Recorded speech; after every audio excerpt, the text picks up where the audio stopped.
Could you explain to me the difference between bipolar 1 disorder and bipolar 2? Sure. Bipolar 1, which is what I am, is a person that has spent more time in mania or has manic events over their life, or whether living in recovery like I am with bipolar. And bipolar 2 is a person that has spent more time in depression but does have some manic events periodically through their life. So when you talk about mania, the behaviors are running up the credit cards or maybe outbursts at your kids. What's going on and what's the feeling? I mean, those are the behaviors. What are the feelings when you're in mania? Well, you feel like you can do no wrong, and you're on top of the world, and everything is kind of fast and high-powered, and you're in control. You think you're in control, but you're really not in control, as I found out, and I've learned about my disorder, and I've tried to I've dealt with my disorder, but at the time, you just love it.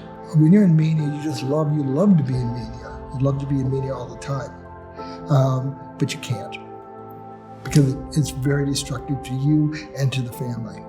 And what's that feel like in those moments where you've been mania, life is great, and then, no, it's not? You drop, and all of a sudden you're very apologetic to the kids, apologetic to your wife, to the situation at hand, to anything you might have done, and maybe you didn't realize you did it, because at the time I was also drinking. And so the drinking and the mania really ran together many times and got me in trouble for that. I was feeling manic and I was also drinking, and I shouldn't have been doing it. So what was that like to be 46 years old and have a psychiatrist say to you, you have bipolar 1 disorder? I was shocked, which is not unusual, I think. And I thought it couldn't be me. That wasn't me. Why not you? What were you thinking then? Why not? Because I was this professional person. I had this long career. I was in the middle of the career, and it just couldn't be me. But then when I began to look back over all the last 20 years, yeah, it could be me. It started to make sense. It started to make sense, because I started to, they tell you you're bipolar, then I began learning about bipolar and really understanding the symptoms and what goes with it and what you have to do with the bipolar. Was it somewhat of a relief to get that diagnosis, because now things started to make a little bit of sense? I think it did. It did for me and my wife, for sure. Yeah, it did for sure, because we could begin to do things to manage it, to handle it. We saw the signs. My wife could see the signs. I've been married to her for almost 36 years, and she has stayed with me through thick and thin of some very bad years. So I'm very much in love with her, and better keep her.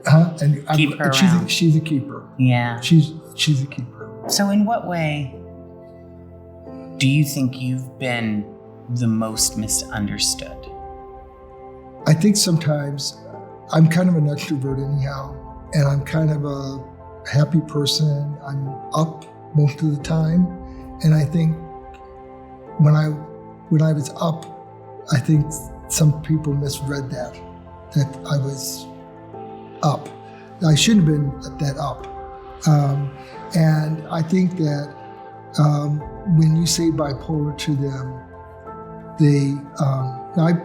when they say bipolar to them, they will understand the fact that you are struggling with a disorder, just like anybody that has cancer, anybody that has diabetes or anything else. It is an illness, but you can handle it like those things, and that's what I've done. So I think I misunderstood in that respect, that there's something really wrong with me, and they got to keep away from me, or they dumb it down a little bit. Mm-hmm. And I'm not any dumber than the other person. I'm just as intelligent as they are. Mm-hmm. And I've had a full career doing it. And now I advocate for mental health, and now I want to help other people.